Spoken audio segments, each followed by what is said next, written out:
সুপ্রিয় শিক্ষার্থীবৃন্দ, অনলাইনের আজকের আয়োজন অর্থাৎ ক্রপস অফ বাংলাদেশের তৃতীয় ক্লাসে তোমাদের শুভেচ্ছা ও স্বাগতম জানাচ্ছি। আমি সঞ্জীব কুমার পাল, অধ্যাপক মৃত্তিকা বিজ্ঞান, সরকারি গৌরনদী কলেজ। আশা করি সৃষ্টিকর্তার কৃপায় তোমরা সুস্থ ও নিরাপদে আছো। বিগত ক্লাসের বিষয়াবলী তোমরা নিশ্চয়ই এতদিনে শিখে নিয়েছো। বিগত ক্লাসে যে বিষয়গুলো আলোচনা করেছিলাম তা তোমাদের নিশ্চয়ই মনে আছে। সিরিয়াল ক্রপস, তারপরে রোপা আমন ধানের চাষ পদ্ধতি, গমের আধুনিক চাষ পদ্ধতি। আর আজকের আলোচ্য বিষয়গুলো ফাইবার ক্রপস অফ বাংলাদেশ, অর্থাৎ বাংলাদেশের আঁশ জাতীয় ফসল, জুট, পাট, কটন, তুলা।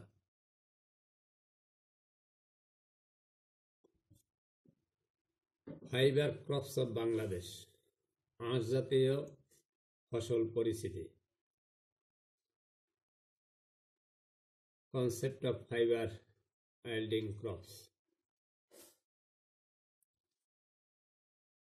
মানুষের মৌলিক চাহিদাগুলোর মধ্যে খাদ্যের পরেই বস্ত্রের স্থান।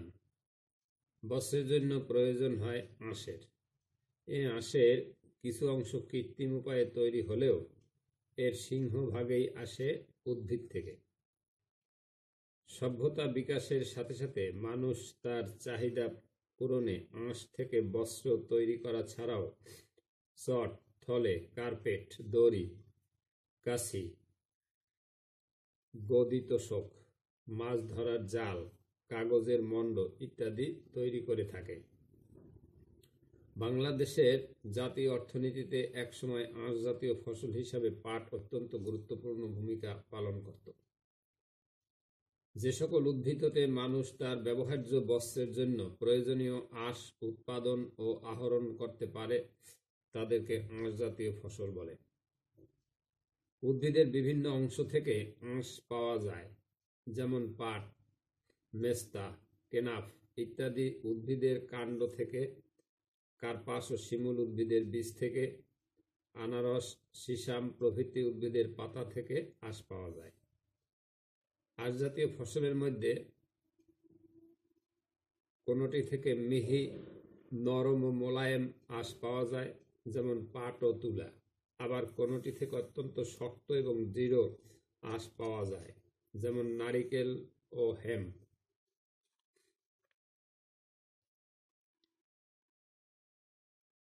পাট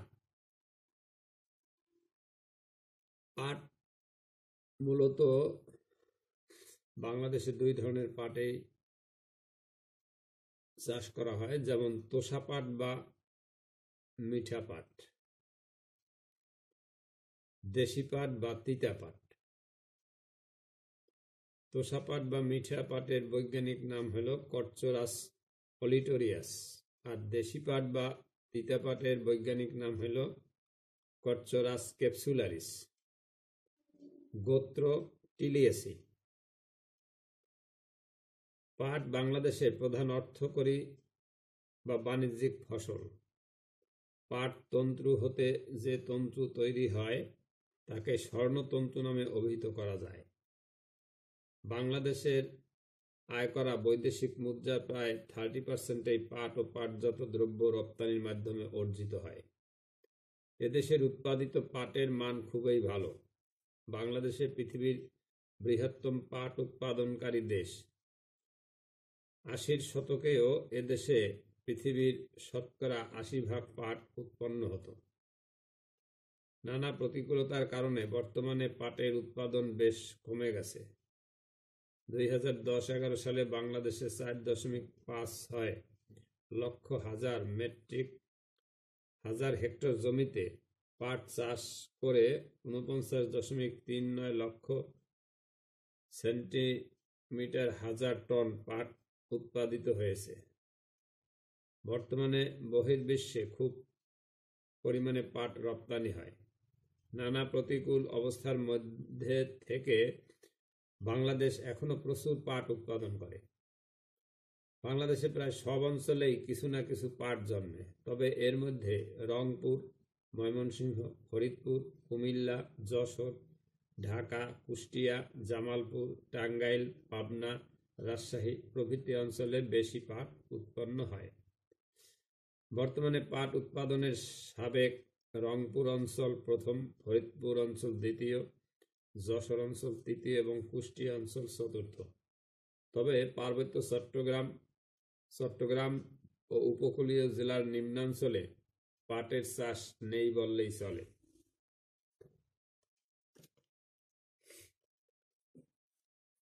উৎপত্তি ও বিস্তৃতি। পাটের উৎপত্তি স্থল ঠিক কোথায় আজও সে কথা সঠিকভাবে জানা যায়নি। বাংলাদেশ তথা ভারতবর্ষে বৈদিক যুগ হতে পাটের চাষ হয়ে আসতে থাকলেও ইহা মনে করা হয় যে পাটের উৎপত্তি হয় ভূমধ্যসাগরীয় উপকূলে।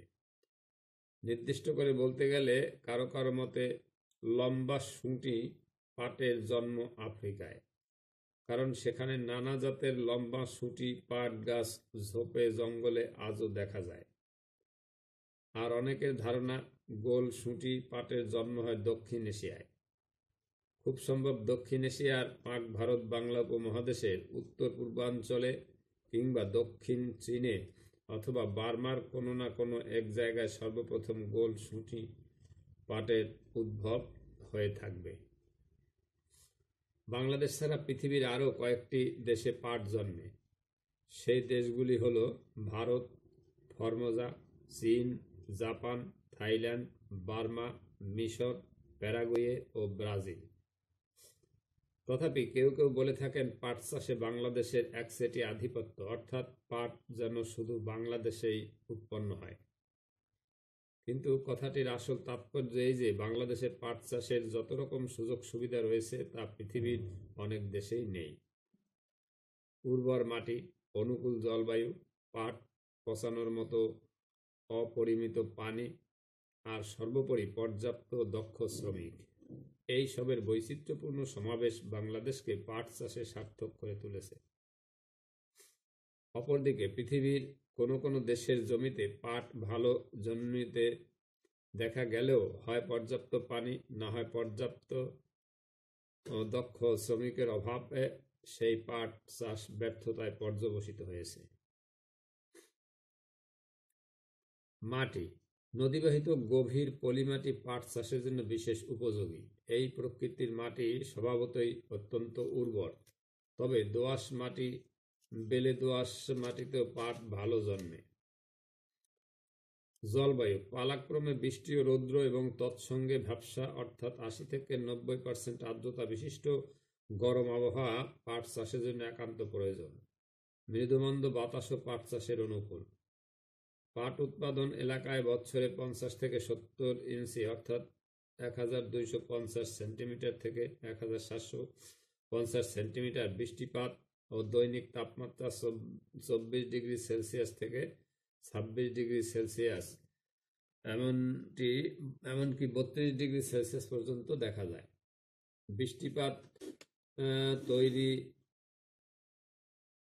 বৃষ্টিপাত চৈত্র বৈশাখ মাস হতে আরম্ভ করে ভাদ্র আশ্বিন পর্যন্ত বিস্তৃত থাকলে পাট চাষ সুষ্ঠুভাবে সম্পন্ন করা যায়।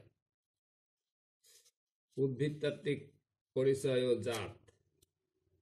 পাট টিলিয়াসি পরিবারভুক্ত সরু দণ্ডাকৃতির ডালপালাবিহীন বর্ষজীবী উদ্ভিদ। পৃথিবীর বিভিন্ন দেশে প্রায় ১০০ রকম আবাদি ও বন্য পাট দেখা যায়, কিন্তু তন্মধ্যে ২ রকম পাটেই অর্থাৎ কর্চরাস ক্যাপসুলারিস এবং কর্চরাস ওলিটোরিয়াস ব্যবসাগত দিক হতে গুরুত্বপূর্ণ। বাংলাদেশে কেবল এই ২ রকম পাটেরই আবাদ হয়ে থাকে। মেস্তা নামক আরেক রকম পাটের আবাদ কিছু হয় মাত্র। উপর্যুক্ত প্রথম প্রকার পাট বাংলাদেশের চাষিদের কাছে সাদা বা দেশি বা তিতা এবং দ্বিতীয় প্রকারের পাট তোষা বা বগি বা মিঠা নামে পরিচিত। এটাকে যথাক্রমে গোলসুটি পাট নামে অভিহিত করা যেতে পারে। সাদা বা দেশি পাট 12 থেকে 13 ফুট অর্থাৎ 3.5 থেকে 4 মিটারের মতো লম্বা হয়। পাতার রং ফিকে সবুজ, দৈর্ঘ্যে 5 থেকে 13 সেন্টিমিটার ও প্রস্থে 3.5 সেন্টিমিটার, আর পাতাতে তিক্ত গ্লুকোসাইড থাকায় ইহার পাতার স্বাদ তিক্ত।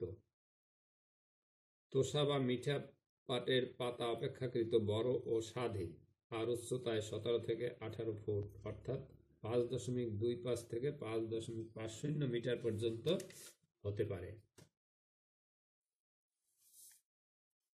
উদ্ভিদতাত্ত্বিক ও কৃষিতাত্ত্বিক বিচারের এই দুই প্রকার পাটের মধ্যে যথেষ্ট প্রভেদ লক্ষ্য করা যায়। যেমন দেশি বা সাদা পাট উচ্চতায় 3.5 থেকে 4 মিটারের বেশি হয় না। তোষা পাট 5.25 থেকে 5.50 মিটার পর্যন্ত হতে পারে। ফুল অপেক্ষাকৃত ছোট ও গাঢ় হলুদ রঙের, আর তোষা পাটের ফুল অপেক্ষাকৃত বড় ও হালকা হলুদ রঙের। সাদা পাট বা দেশি পাট উঁচু ও নিচু উভয় স্থানেই জন্মাতে পারে। ফাল্গুন চৈত্র মাসে বপন করতে হয়। আর তোষা পাট শুধু উঁচু স্থানেই জন্মাতে পারে, বৈশাখ মাসে বপন করতে হয়। সাদা পাট জলাবদ্ধতা সহ্য করতে পারে, তোষা পাট জলাবদ্ধতা সহ্য করতে পারে না। সাদা পাট অপেক্ষাকৃত কম আলোক সুগ্রাহী, তোষা পাট অপেক্ষাকৃত বেশি আলোক সুগ্রাহী। পাটের জাত। ধানের তুলনায় পাটের জাত বেশ কম। দেশি ও তোষা এই দুই রকম পাটের একটি করে জাত D154 এবং 2.3 থেকে 4 বহুদিন আগে থেকেই বাংলাদেশের চাষিরা চাষ করে আসছিলেন। এ দুটি জাতের মধ্যে প্রথমোক্তটি হলো দেশি পাটের জাত ও দ্বিতীয়টি হলো তোষা পাটের জাত, যা কৃষি বিভাগ কর্তৃক বহুদিন আগে থেকেই অনুমোদন প্রাপ্ত।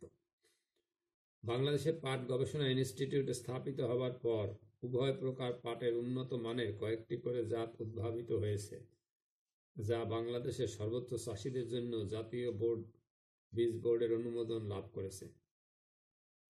সে জাতগুলো হলো: দেশি পাটের মধ্যে আছে সবুজ পাট, আশু পাট, জো পাট, BJR ইপাট 5, BJR ইপাট 6, অ্যাটম পাট 38।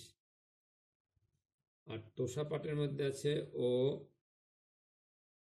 9897, BJR তোষা পাট 3। এই জাতগুলোর মধ্যে গুরুত্বপূর্ণ কয়েকটির বৈশিষ্ট্য D154 ও O4 জাত সহ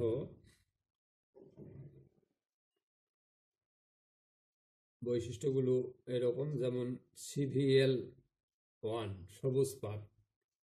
এ জাতের পাট গাছ পরিণত বয়সে প্রায় 4.90 মিটার লম্বা হয়। গাছ সম্পূর্ণ সবুজ ও মোটা আকৃতির। চৈত্র মাসের মাঝামাঝি থেকে সারা চৈত্র এ জাত বপনের উপযুক্ত সময়। সাধারণত 125 থেকে 135 দিনে গাছে ফুল আসে। আঁশের জন্য উৎপাদিত ফসল ফুল আসার সময় বা প্রয়োজনে তার আগেও কেটে ফেলা যায় এবং সে জমিতে নাবি রোপা আমন ধানের চাষ করা যায়। ভাইরাস রোগ প্রতিরোধ করার ক্ষমতা সম্পন্ন পাটের এ জাত অন্যান্য জাতের চেয়ে অধিক ফলনশীল।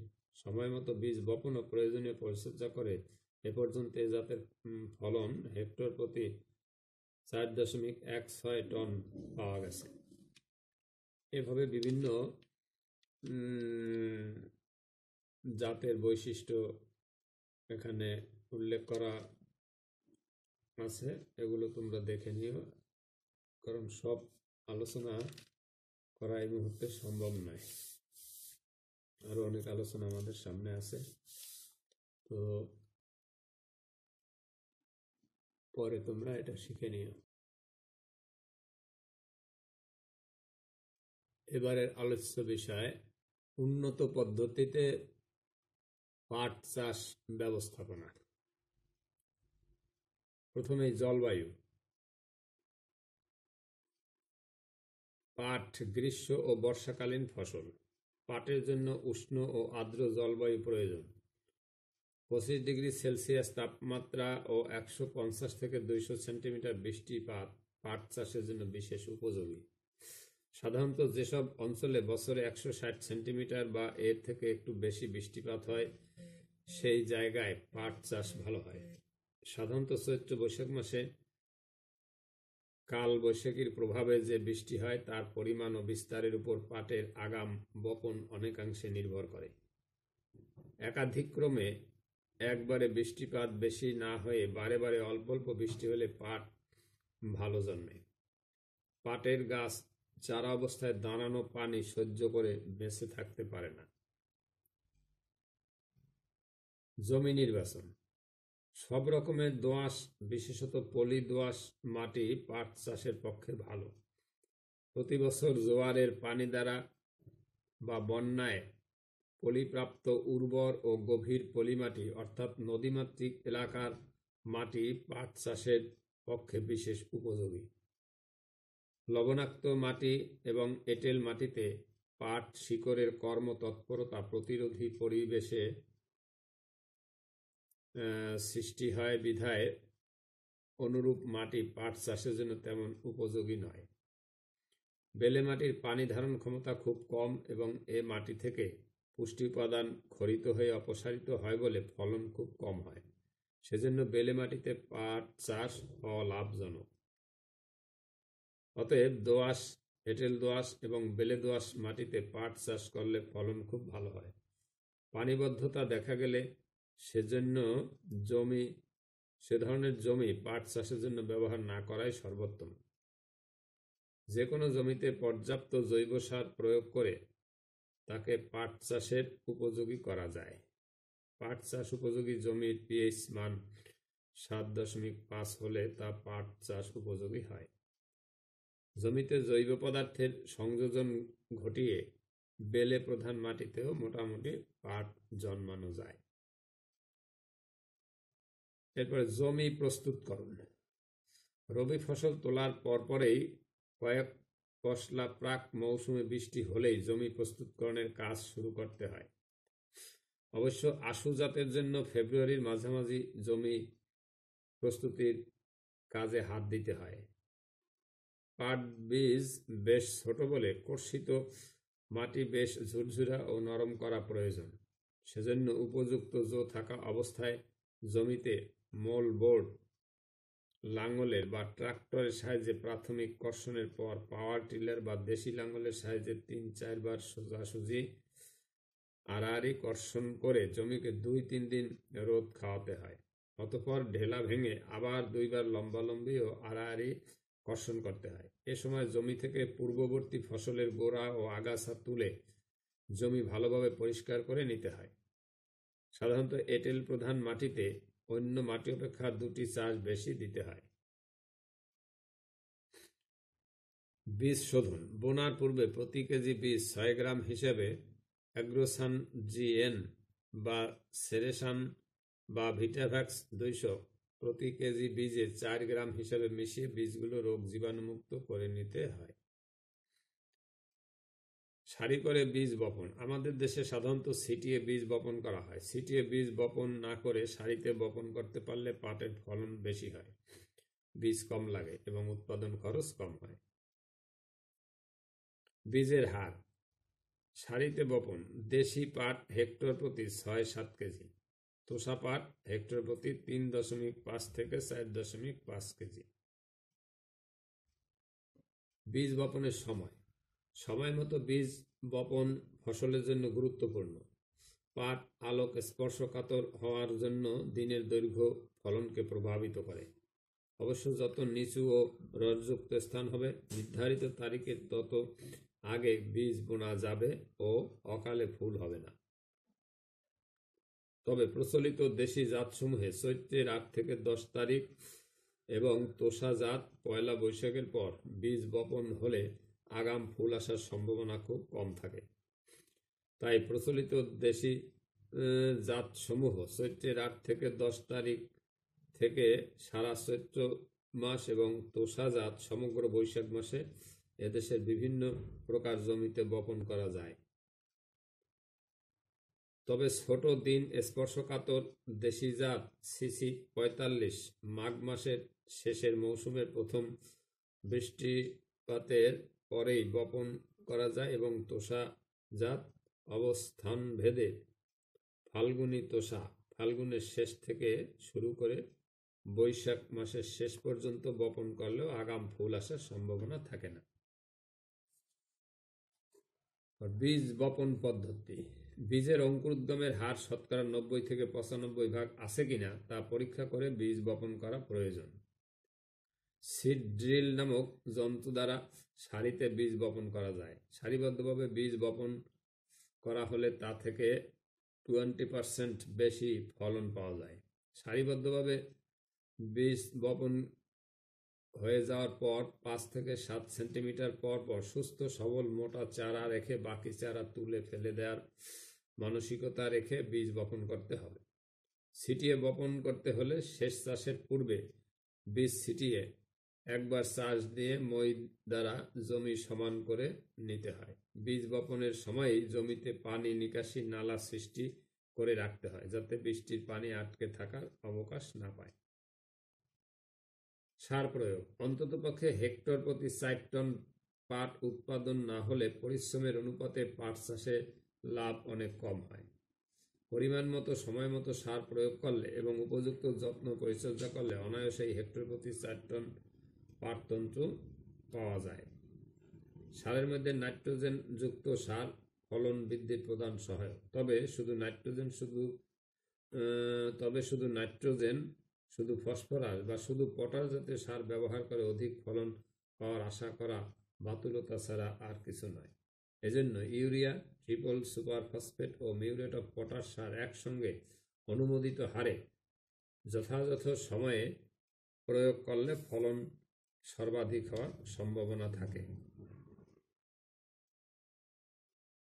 বাংলাদেশ পাট গবেষণা ইনস্টিটিউটের আঞ্চলিক কেন্দ্রসমূহে এবং বিভিন্ন অঞ্চলের পাট চাষিদের জমিতে পরীক্ষা করে পাট চাষের জন্য সার প্রয়োগের বিধি ব্যবস্থা ও সারের পরিমাণ নির্ধারণ করা হয়েছে। পানি সেচ ও নিষ্কাশন। পাট বৃষ্টি নির্ভর ফসল, তবে সময় মতো বৃষ্টি না হলে বা খরা দেখা গেলে গাছের যথাযথ আঙ্গিক বৃদ্ধির জন্য সেচ দেওয়া প্রয়োজন। সেচের সুবিধা থাকলে বৃষ্টির অপেক্ষা না করে সেচ দেওয়া ভালো। সময় মতো সেচ দিলে পাট কাটার পরবর্তী আমন ধান ও রবি ফসল চাষাবাদে কোনোরূপ বিঘ্ন হয় না। বীজ বপনের পর বর্ষা শুরু হওয়ার পূর্ব পর্যন্ত 15 থেকে 18 দিন পর পর 2 থেকে 3 বার সেচ দিলে ভালো হয়। পাটের জমিতে বৃষ্টিজনিত পানি যেন না দাঁড়ায় সে লক্ষ্যে পূর্বেই প্রয়োজনীয় নালা তৈরি করে রাখতে হয়। আবার এমন নালা তৈরি করা ঠিক না যা ভূমিক্ষয় ত্বরান্বিত করতে পারে। এরপর মাধ্যমিক পরিচর্যা।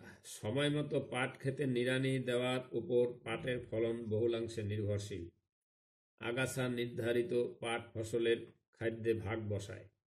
আগাছা পরিষ্কার করে মাটি আলগা করে দিলে চারাগুলো তাড়াতাড়ি বৃদ্ধি পায়। বীজ বপনের 1 থেকে 1.5 সপ্তাহ পর জো অনুযায়ী খেতে আশ্রা দিলে জমিতে রস সংরক্ষিত হয় এবং অল্প খরচে আগাছা দমন করা সম্ভব হয়। পানিবদ্ধতা পাটের ফলনকে ব্যাহত করে, তাই পাটের জমিতে যেন বর্ষার পানি না দাঁড়ায় এবং প্রতিকূল পরিস্থিতির সৃষ্টি হলে তা দ্রুত অপসারণের ব্যবস্থা করতে হবে। আগাছা ফসলের প্রধান শত্রু। বীজ বপনের পর থেকে 2-3 বার নিড়ানি দিতে হবে। সারিবদ্ধভাবে বীজ বপন করা হলে এ সময় নিড়ানি দেওয়া খুব সহজ হয় এবং নিড়ানির কাজে অর্থেরও সাশ্রয় হয়। মনে রাখতে হবে, চারা বয়সে যত্ন ও পরিচর্যার অভাব হলে পরিণত বয়সে শত চেষ্টায়ও সে অভাব পূরণ হয় না। রোগ পোকার আক্রমণ প্রতিরোধ। পাটকে রোগ পোকার আক্রমণ হতে প্রতিরোধ করার জন্য প্রয়োজনীয় পদক্ষেপ না নিলে আশানুরূপ ফলন কখনোই পাওয়া যায় না। কথায় আছে, বোকার ফসল পোকায় খায়। সুতরাং আমাদেরকে বোকা না হয়ে রোগ পোকার আক্রমণের পূর্বেক্ষণেই প্রতিরোধী পদক্ষেপ গ্রহণ করতে হয়। বীজ বপনের পূর্বে বীজকে অ্যাগ্রোসান জিএন বা সেরেসান কিংবা ভিটাভেক্স 200 দ্বারা শোধন করে বপন করলে পরবর্তীতে ছত্রাক দ্বারা আক্রান্ত হওয়ার সম্ভাবনা খুব কম থাকে। তাছাড়া কাণ্ড পচা, কালো পট্টি, আগা শুকিয়ে যাওয়া, ঢলে পড়া, শিকড় পচা ইত্যাদি রোগাক্রমণ প্রতিহত করার জন্য আক্রান্ত হওয়ার ঋতুতে হেক্টর প্রতি 2.25 কেজি ডাইথেন M45 প্রয়োগ করা হলে রোগাক্রমণ খুব কম হয়। পাট ক্ষেতে বিছা পোকা, ঘোড়া পোকা, হলুদ মাকড়সা, লাল মাকড়সা, কাট্রি পোকা ইত্যাদি পোকার আক্রমণ দেখা দিতে পারে। পোকা নিধন ও শস্য রক্ষার জন্য প্রথমে ঔষধ ছাড়া বিকল্প সকল ব্যবস্থা নিতে হবে। যদি দেখা যায় পোকার আক্রমণ প্রতিরোধার্থে ঔষধ প্রয়োগ একান্তই প্রয়োজন, তখন এই কীটনাশক ঔষধ অনুমোদিত মাত্রায় প্রয়োগ করতে হবে। পাট কাটার সময় সাধারণত পাট 4-5 মাসের মধ্যে কাটার উপযুক্ত হয়। সাধারণ হিসেবে 120 দিন বয়সে পাট কাটলে মিহি ও শক্ত আঁশ পাওয়া যায়। সঠিক সময়ে পাট কাটার সাথে আঁশের গুণাগুণের নিবিড় সম্পর্ক রয়েছে। এদেশে শ্রাবণ মাস হতে আশ্বিন মাস পর্যন্ত পাট কাটা হয়। পাট কাটা: পাট গাছে ফুল ধরার পরপরই বেশ ধারালো কাস্তে বা দা দিয়ে একেবারে গোড়া থেকে পাট গাছ কাটতে হবে। অতঃপর পাট গাছকে ছোট, বড়, চিকন, মোটা ইত্যাদি শ্রেণীতে বিভক্ত করে ছোট ছোট আটি বাঁধতে হবে। এভাবে ছোট ছোট আটি বাঁধা পাট গাছ পচানো তুলনামূলকভাবে সহজ হয়। এরপরে মূলত আমাদের পাটের পচানোর প্রক্রিয়ায় অগ্রসর হতে হবে। পচাতে হলে প্রথমেই এই আটি বাঁধার পরে পাতা ঝরাতে হবে, তারপরে পাটের আটির গোড়া ডুবাতে হবে, তারপরে পানি নির্ধারণ করতে হবে যে পানিতে আসলে পাটটা পচাতে হবে, তারপরে জাগ তৈরি করতে হবে। পাট পচানোর জন্য যে একটা পদ্ধতি, সেটাকে বলে জাগ। এই জাগ দেওয়ার ব্যবস্থা নিতে হবে। এরপরে নাইট্রোজেন সার প্রয়োগ করতে হবে, তারপরে জাগকে ডুবাতে হবে, এরপরে পচন সমাপ্তি নির্ণয় করতে হবে। তারপরে পচন সমাপ্তি হলে আঁশ ছড়াতে হবে এবং আঁশ ধুয়ে পরিষ্কার করতে হবে। এরপরে বিভিন্ন শ্যামলা রং দূরীকরণ, অর্থাৎ পচানো আঁশ যদি শ্যামলা বা কালো হয়ে যায়, সেটার দূরীকরণের ব্যবস্থা গ্রহণ করতে হবে। এরপরে পাট শুকাতে হবে। পাট রোদে দিয়ে শুকাইলেই মোটামুটি আমরা সেই পাটের আঁশটা পেয়ে যাব।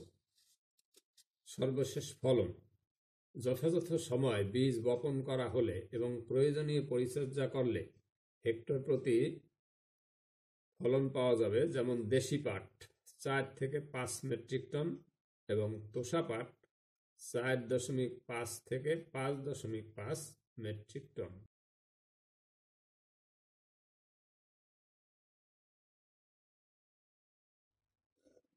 এবারের আলোচ্য বিষয় তুলা, কটন। বৈজ্ঞানিক নাম গসিপিয়াম হিটসুটাম, পরিবার মালভেসি। সারা বিশ্বে তুলা একটি অতি গুরুত্বপূর্ণ আঁশ জাতীয় ফসল। বাংলাদেশের সম্ভাব্য 3.70 লক্ষ হেক্টর তুলা জমির মধ্যে 2.40 লক্ষ হেক্টর তুলা চাষের জন্য খুব উপযোগী। এ জমি দিনাজপুর, রংপুর, বগুড়া, কুষ্টিয়া, যশোর, ঢাকা, টাঙ্গাইল, ময়মনসিংহ প্রভৃতি জেলায় অবস্থিত। বাংলাদেশে প্রায় 93টি সুতা ও কাপড়ের মিলের কাঁচা তুলার চাহিদা স্থানীয়ভাবে মেটানোর জন্য প্রচুর তুলা উৎপাদনের প্রয়োজন। কিন্তু এদেশে তুলা উৎপাদনে যথেষ্ট সম্ভাবনা থাকলেও এখন পর্যন্ত এদেশে তুলা উৎপাদনের পরিমাণ তেমন বেশি নয়। বর্তমানে দেশের বস্ত্র মিলগুলোর তুলার চাহিদা মেটাতে প্রতি বছর প্রায় 4 লক্ষ বেল তুলা আমদানি করা হচ্ছে।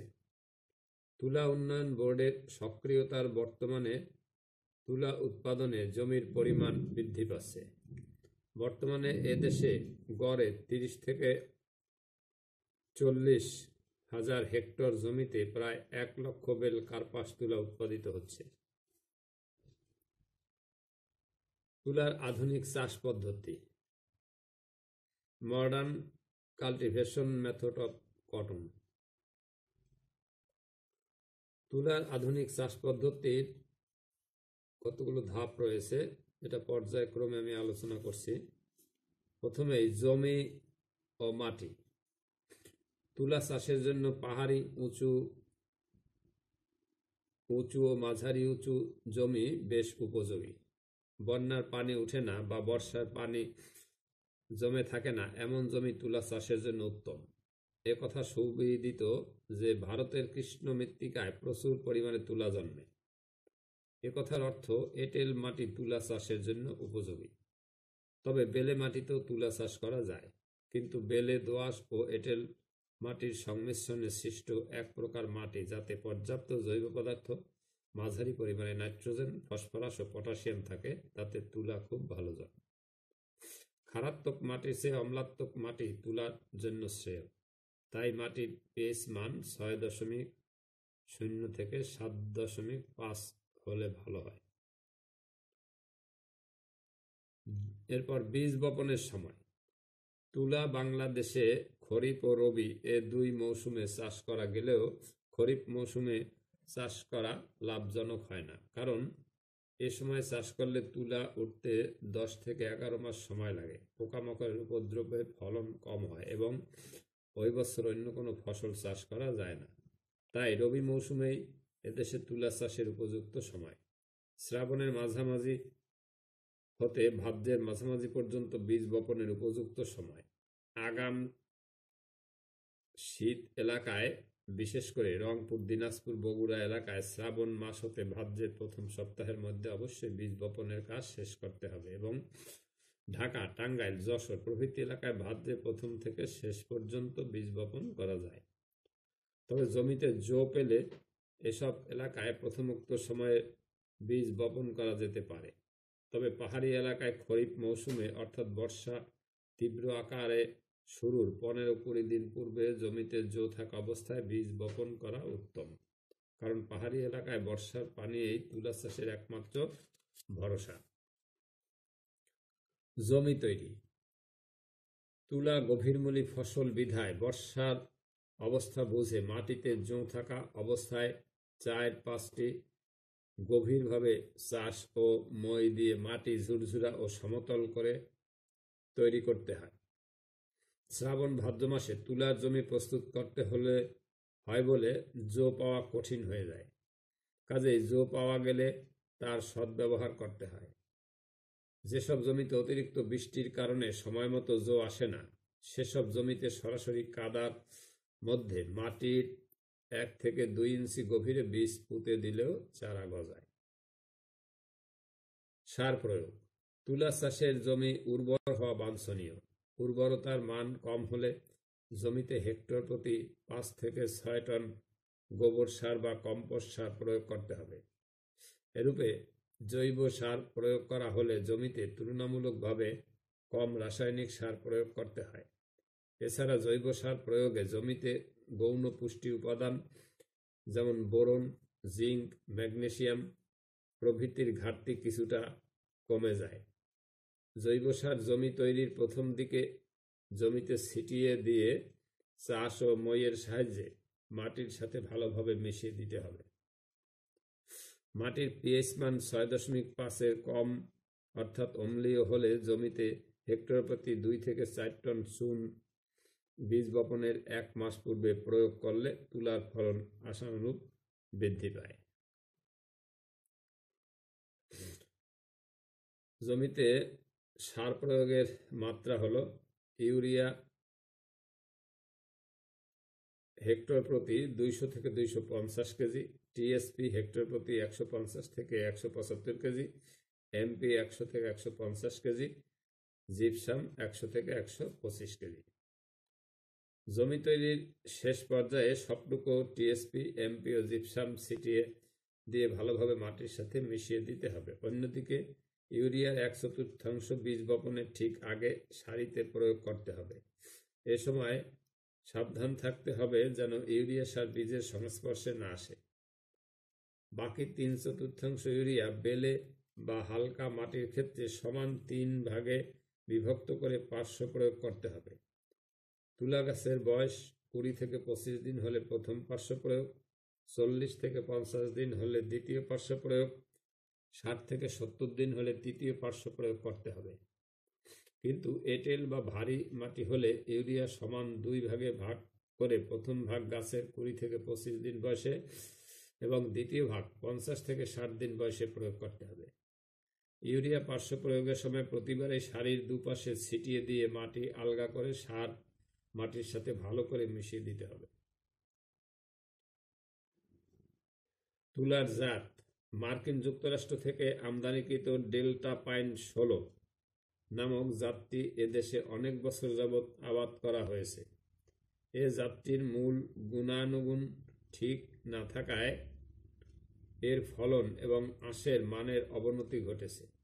এ প্রেক্ষিতে তুলা উন্নয়ন বোর্ড 1990 সালে আমেরিকা থেকে 8টি জাত এনে পরীক্ষা নিরীক্ষার পর CB1, CB2, CB3, CB5, CB9 ও CB10 নামক 6টি উচ্চ ফলনশীল জাত ব্যাপক আকারে এদেশে চাষাবাদের জন্য অনুমোদন দেওয়া হয়েছে।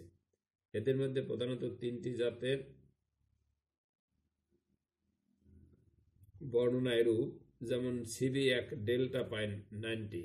এ জাতটি দেশের দক্ষিণ পশ্চিমাঞ্চলে বৃহত্তর যশোর ও কুষ্টিয়া জেলায় ভালো জন্মে। এর বৈশিষ্ট্য হলো এ জাতের গাছ বেশ বড় আকৃতির, লম্বা 120 থেকে 150 সেন্টিমিটার। এটি শ্রাবণ মাসের মাঝামাঝি সময়ে বপনের উপযোগী। এ জাতটি কিছুটা নাবি ও পানি সহিষ্ণু। গাছের জীবনকাল 180 থেকে 195 দিন। প্রতি গাছে বোলের সংখ্যা 60 থেকে 100টি এবং বোলের আকার বড় হয়। হেক্টর প্রতি ফলন 1400 থেকে 1700 কেজি। তারপর CB2 ডেল্টা পাইন 61। এ জাতটি দেশের উত্তরাঞ্চলে বৃহত্তর বগুড়া ও পাবনা জেলায় ভালো জন্মে। এ জাতের বৈশিষ্ট্যগুলো হলো, এ জাতের গাছ কিছুটা ছোট আকৃতির, লম্বায় 90 থেকে 110 সেন্টিমিটার পর্যন্ত হয়। এ জাতের বীজ শ্রাবণের শেষ থেকে ভাদ্র মাসের প্রথম সপ্তাহ পর্যন্ত বপন করা যায়। গাছের জীবনকাল 180 দিন। CB1 এর চেয়ে কিছুটা আগাম ফলন তোলা যায়। প্রতি গাছে বেলের সংখ্যা 50 থেকে 60টি এবং বোল মাঝারি আকারের হয়। হেক্টর প্রতি ফলন 1300 থেকে 1500 কেজি। তারপরে বীজের হার। হেক্টর প্রতি 18 থেকে 23 কেজি বীজ বপন করতে হবে। তুলা চাষের জন্য বীজের অঙ্কুরোদ্গম ক্ষমতা 85% উপরে থাকতে হবে। বীজ প্রক্রিয়াজাতকরণ। বীজ বপনের পূর্বে সেগুলোর গায়ে লেগে থাকা তুলা পরিষ্কার করে নিতে হয়। তা না হলে বীজ গায়ে গায়ে লেগে থাকে বলে বপন করতে অসুবিধা হয় এবং অঙ্কুরোদ্গমেও খুব বাধাপ্রাপ্ত হয়। তাই পরিষ্কার করার জন্য তুলা বীজ 3-4 ঘন্টা সময় পর্যন্ত পানিতে ভিজিয়ে নিংড়িয়ে রাখতে হয়। অতঃপর কিছু ঝুরঝুরে মাটি বা শুকনো গোবর বা ছাইয়ের সাথে মিশ্রিত করে বীজগুলো কোনো শক্ত অমসৃণ বস্তুর উপরিভাগে ঘষলে বীজের গায়ে লেগে থাকা আঁশ খুলে আসে। ফলে বীজগুলো পরস্পর থেকে আলাদা হয় এবং বপন করতে তখন আর কোনো অসুবিধা হয় না। এছাড়া লঘু সালফিউরিক অ্যাসিড দিয়ে বীজ আঁশমুক্ত করেও বপন করা যায়। এতে বীজের গায়ে লেগে থাকা রোগ জীবাণু ও পোকার ডিম নষ্ট হয়ে যায়। বীজ বপন পদ্ধতি। তুলা বীজ সারিতে বপন করতে হয়। আগাম বোনা হলে সারি থেকে সারির দূরত্ব 80 সেন্টিমিটার ও গাছ থেকে গাছের দূরত্ব 40 সেন্টিমিটার এবং দেরিতে বোনা হলে সারি থেকে সারির দূরত্ব 60 সেন্টিমিটার ও গাছ থেকে গাছের দূরত্ব 30 সেন্টিমিটার রাখতে হয়। চারা পাতলাকরণ ও আগাছা দমন। চারা গজানোর 10 দিন পর প্রথমবার প্রতি গর্তে 2টি ভালো চারা রেখে অবশিষ্ট চারাগুলো তুলে ফেলতে হবে। চারার বয়স 20 থেকে 25 দিন হলে দ্বিতীয়বার প্রতি গর্তে একটি সুস্থ সবল মোটা চারা রেখে বাকিগুলো তুলে ফেলতে হবে। প্রতিবার চারা পাতলা করার সময় আগাছা নিড়িয়ে ফেলতে হবে। গাছের গোড়ার মাটির উপরের স্তরে যদি শক্ত আস্তরণ হয় তবে তা আগাছা নিড়ানোর সময় ভেঙে দিতে হবে। আগাছা বেশি হলে সর্বাধিক 3 বার আগাছা নিড়িয়ে দিতে হবে। সেচ ও নিকাশ। খরিফ মৌসুমে তুলা চাষে সেচের কোনো প্রয়োজন হয় না, তবে রবি মৌসুমে মাটির আর্দ্রতা কমে গেলে সেচের প্রয়োজন হয়। এক্ষেত্রে বীজ বপন হতে 2 মাস পর্যন্ত সেচের কোনো প্রয়োজন নেই। তারপর যখন গাছে বোল বা ফল ধরতে শুরু করে এবং বর্ষা বিদায় নেওয়ার পর আস্তে আস্তে মাটির আর্দ্রতা কমতে থাকে, তখন প্রথমবারের মতো সেচ দিতে হয়। আবার যখন বোলগুলো পুষ্ট হতে থাকে এবং ফেটে তুলা বের হবে মনে হয়, তখন আর একবার সেচ দেওয়া বাঞ্ছনীয়। রবি মৌসুমে মাটির আর্দ্রতা কম থাকতে পারে। মাটিতে রস আছে কিনা তা পর্যবেক্ষণ করে 2-3 বার সেচ দিতে হবে। আবার তুলা গাছের জমিতে বৃষ্টি বা সেচের পানি যাতে জমে থাকতে না পারে সেদিকে সতর্ক দৃষ্টি রাখতে হবে। এরূপ সম্ভাবনা দেখা দিলে যথাশীঘ্র নালা পথে অতিরিক্ত পানি বের করে দিতে হবে। পোকামাকড় ও রোগ দমন। পোকামাকড়ের মধ্যে বোল ওয়ার্ম তুলার প্রধান শত্রু। গাছের বয়স 3-4 সপ্তাহ হলে এ পোকার কীড়া গাছের কাণ্ডের উপরের দিক দিয়ে ছিদ্র করে ঢুকে পড়ে ও কচি অংশ খেতে থাকে। ফলে ডগা নিস্তেজ হয়ে পড়ে এবং পরে শুকিয়ে যায়।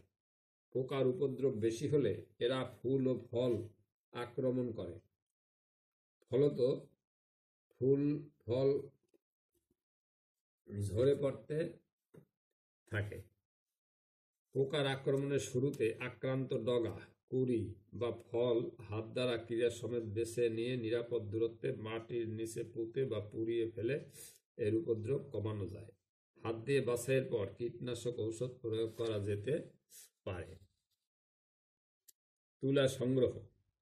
তুলা গাছের বোল ভালোভাবে ফেটে বের হলে পরিষ্কার শুকনা দিনে বীজ তুলা উঠাতে হয়। সাধারণত 3 বার ক্ষেতের তুলা উঠাতে হয়। প্রথমবার এমন সময় তুলা উঠাতে হবে যেন মোট ফলনের 40 থেকে 50 ভাগ তুলা উঠানো যায়। দ্বিতীয় কিস্তি ও তৃতীয় কিস্তিতে যথাক্রমে 25 বা 30 এবং অবশিষ্ট তুলা উঠাতে হয়।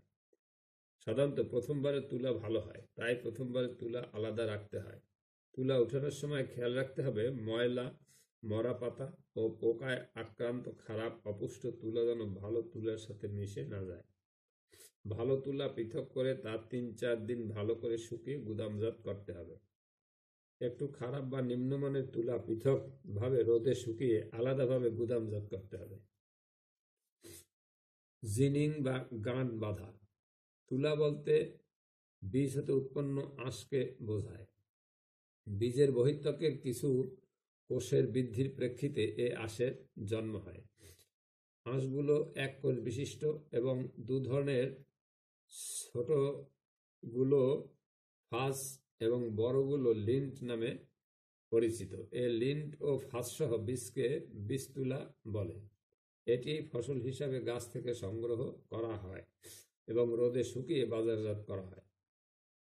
শুকনো তুলোয় 8% বা এর কম আর্দ্রতা থাকে। জিনিং করা শুকনো তুলো বেল প্রেসের দ্বারা উচ্চ চাপে বেল বা গাঁট বাঁধা হয়। বস্ত্রশিল্পের প্রয়োজনে ক্ষেতের উৎপাদিত বীজ তুলাকে জিনিং করা হয়। জিনিং এর অর্থ বয়ন কাজে ব্যবহৃতব্য লিন্টকে বীজ তুলা থেকে আলাদা করা। সাধারণভাবে জাত ও মানের ভিন্নতায় বীজ তুলা হতে 30 থেকে 40% লিন্ট সংগৃহীত হয় এবং এ হারকে জিনিং শতাংশ বা জিওটি বলে। তুলা উৎপাদন করার জন্য ব্যবহৃত বীজকে তুলা বীজ বলে, যাতে লিন থাকে না, ফাঁস থাকে। তবে প্রয়োজনে ডিলিটিং মেশিনের সাহায্যে উক্ত ফাঁস বা আঁশ তুলা বীজ থেকে পৃথক করা যায়।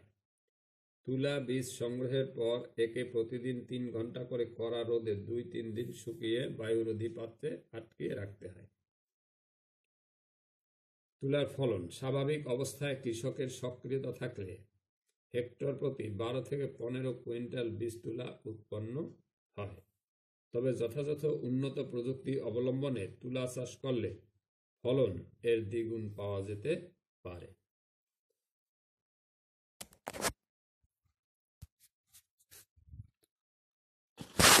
আজ এ পর্যন্তই। তোমরা ভালো থাকো, নিরাপদে থাকো। বাইরে গেলে অবশ্যই মাস্ক পরে নেবে। আমার জন্য দোয়া করো। ধন্যবাদ।